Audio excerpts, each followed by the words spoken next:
बताऊंगा। आज आपको ऐसी सच्ची कहानी सुनाऊंगा जिसको सुनकर आप भी सोचने पर मजबूर हो जाएंगे कि कैसे हमारे मसीहा ने, हमारे डॉक्टर भीमराव अंबेडकर ने जाति व्यवस्था परिवर्तन की लड़ाई लड़ी होगी। जो कहानी मैं आपके सामने पेश करने जा रहा हूं, ये एकदम सच्ची कहानी है। किसी व्यक्ति के ऊपर बीती हुई कहानी है।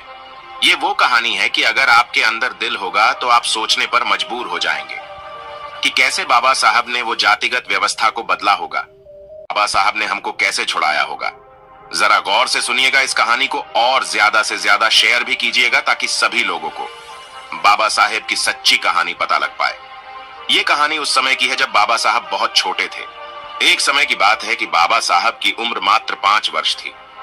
तो बाबा साहब की मां भीमाबाई की तबीयत बहुत खराब हो गई थी और उस छोटी सी उम्र में बाबा साहब को उनकी मां छोड़कर चली गई इस दुनिया से। बाबा मात्र 5 साल की उम्र में।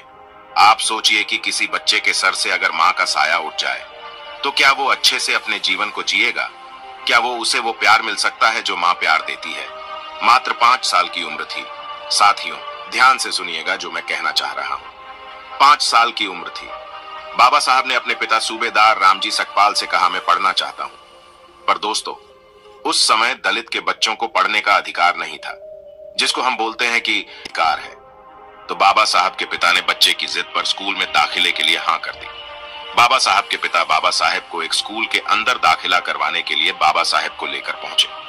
स्कूल के अंदर गए, प्रिंसिपल ऑफिस में पहुंचे तो प्रिंसिपल बाबा साहब को देखकर बहुत खुश हुआ कि बहुत छोटा सा बच्चा, गोल मटोल सा और दिखने में बहुत सुंदर था। तो प्रिंसिपल बहुत खुश हुआ और उसने पर्चा निकाला और बाबा साहब का दाखिला करने के लिए वो फॉर्म भरने लगा। बाबा साहब को पूछा, लेकिन जब पूछा गया जाति क्या है और जब बाबा साहब के पिता ने बताया कि हम महार जाति से हैं, बाबा साहब के पिता सूबेदार रामजी सकपाल जी ने बताया कि हमारी जाति महार है। दोस्तों, मैं आपको बता दूं, महार जाति को मनुस्मृति के अंदर नीच जात बताया गया है। जो आज हम कहते हैं ना कि शिक्षा जन्म सिद्ध अधिकार है, वो उस समय नहीं था। उस समय सिर्फ जाति का अधिकार था। बाबा साहब की उम्र 5 साल थी। बचपन में ही सर से माता का साया उठ गया, क्योंकि उनके पास सपने थे बाबा साहब को लेके। पढ़ाने को सोचा तो जब पता लगा प्रिंसिपल को कि वो बच्चा ये बहुत अच्छा दिखने में था, लेकिन वो महार जाति से था।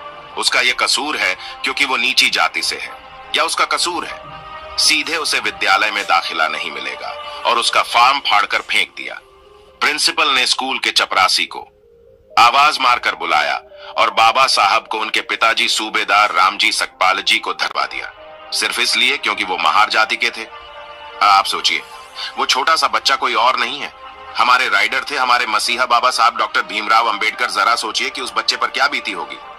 बचपन में सर से मां का साया उठ जाता है, सिर्फ मात्र 5 साल की उम्र में। महार जाति की वजह से बाबा साहब के नाई ने बाल तक नहीं काटे थे। जरा सोचिए कैसा समय था वो, कितनी दर्द तकलीफ से गुजरे होंगे वो दिन। बहुत सारी चीजें थी बचपन में। जो प्यार मिलना चाहिए था वो प्यार, कि कैसे अपना रास्ता परिवर्तन किया होगा, कैसे बाबा साहब ने वो लड़ाई जीती होगी, वह जीवन भर इस भेदभाव को कैसे सहन किया होगा। जरा सोचिए, आज हम लोग अपने बच्चों को बहुत अच्छे अच्छे स्कूल में दाखिला करवाते हैं। बाबा साहब को स्कूल के अंदर दाखिला नहीं मिला, लेकिन हम जिस स्कूल में जाते हैं तो हमें सबसे पहले अच्छी फैसिलिटीज चाहिए होती है, वरना हम स्कूल में दाखिला नहीं करवाते। अगर स्कूल में अच्छी लाइट नहीं है तो हम नहीं पढ़ाएंगे, अगर स्कूल में एसी नहीं पढ़ाएंगे, अच्छा पानी नहीं है तो हम नहीं पढ़ाएंगे। अच्छी बात है। बाबा साहब क्या क्या कह गए? बाबा साहब का कहना था कि एक रोटी कम खा लेना, लेकिन अपने बच्चों को जरूर पढ़ाना। वो इसीलिए क्योंकि शिक्षा का बहुत बड़ा महत्व था। लेकिन बाबा साहब रुके नहीं, स्कूल से निकाल दिया गया।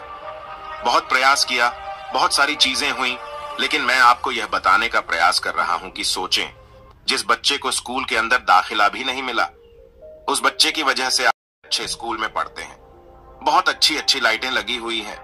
ऐसे स्कूल में आप अपने बच्चों का दाखिला करवाते हैं कि बहुत अच्छे अच्छे पंखे लगे हुए हैं। बाबा साहब को तो दूर से पानी डाला जाता था, लेकिन आपके बच्चे जिस स्कूल में पढ़ते हैं आप देखते हैं कितने अच्छे बंदोबस्त देखने को मिलते हैं। हमारे बच्चे जब कहते हैं हम कॉफी पिएंगे, हम बिस्लेरी का पानी पिएंगे। अच्छी बात है, बाबा साहब हमें देकर गए हैं वो सारी चीजें, उन अधिकारों को हमें फायदा भी लेना चाहिए। कुर्बानियों से, कितने संघर्षों के बाद ये सारी चीजें हमको मिली। आज हम लोग बड़े बड़े सेठ हो गए, आज हम लोगों को बाबा साहब आम्बेडकर का नाम लेने में भी शर्म आती है। शर्म आती है, पर क्यों? क्यों आती है हमें शर्म, कोई बताएगा? हमारे मसीहा कौन थे? ये चीजें आपको ऐसे ही नहीं मिली हैं। बड़ा त्याग, बड़ा बलिदान हुआ है। इन चीजों को आप तक पहुंचाने के लिए आज इस देश में बताया जाता है कि पेट्रोल पंप पे काम करने वाला सबसे अमीर इंसान है और बहुत कम पढ़ा लिखा व्यक्ति क्रिकेट का भगवान बना है। लेकिन इस चीज को चीख चीख कर नहीं बताया, न कि क्लासरूम के बाहर बैठकर पढ़ाई करने वाला बच्चा जिसको 5 साल की उम्र में सिर्फ जाति के नाम पर उसे स्कूल से बाहर निकाल दिया गया। वो बच्चा इस देश का संविधान निर्माता है, दलितों का भगवान है।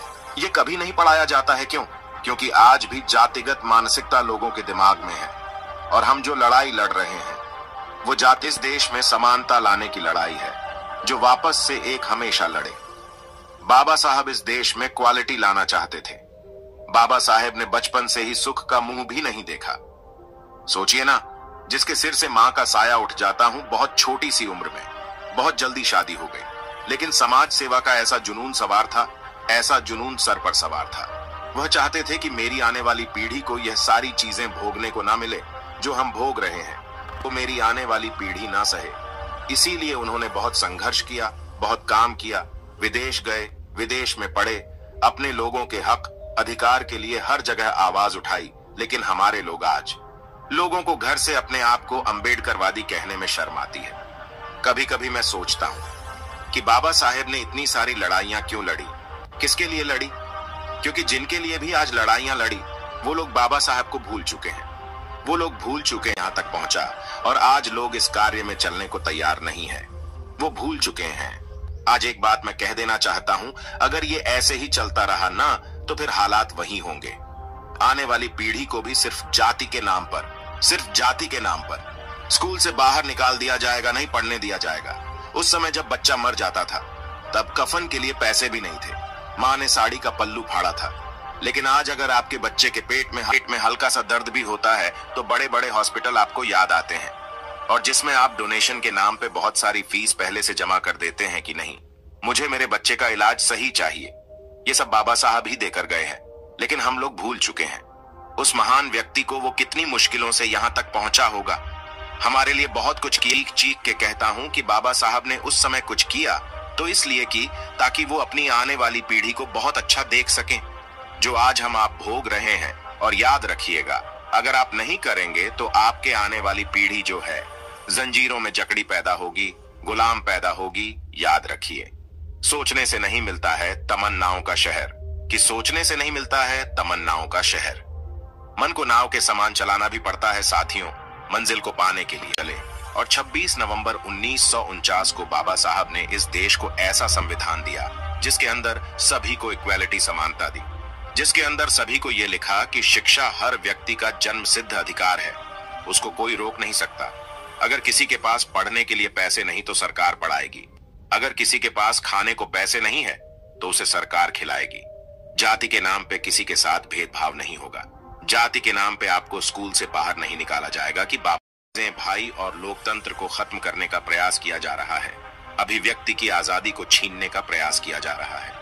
मैं खुले तौर पर बोल रहा हूं, लेकिन हमारे लोग जिन्होंने दिया उस व्यक्ति को भूल चुके हैं। मैं दोबारा फिर कहूंगा कि सोचने से नहीं मिलते हैं, तमन्ना के शहर चलना भी पड़ता है। साथियों, मंजिल को पाने के लिए, मंजिल को पाने के लिए आप जरूर सोचना, मैंने अपने समाज के लिए क्या किया। विचार कीजिएगा इस बात पे और गहराई से सोचिएगा कि क्यों मैं इतना बार बार ये बात कहता हूं कि बाबा साहब की मूवमेंट में चलिए, बाबा साहब को घर घर तक पहुंचाइए। अरे यार, हम तो वो लोग हैं कि अगर किसी ने इतना सा भी एहसान हमारे ऊपर किया तो हम उसका एहसान जिंदगी भर नहीं भूलते हैं, लेकिन भूल रहे हैं। हम क्यों भूल रहे हैं? मत भूलिए, सोचिए जरूर कि मैंने क्या कहा। इस पर विचार कीजिएगा और लोगों तक भी इस मैसेज को पहुंचाएगा जो मैसेज मैंने आप लोगों तक पहुंचाया।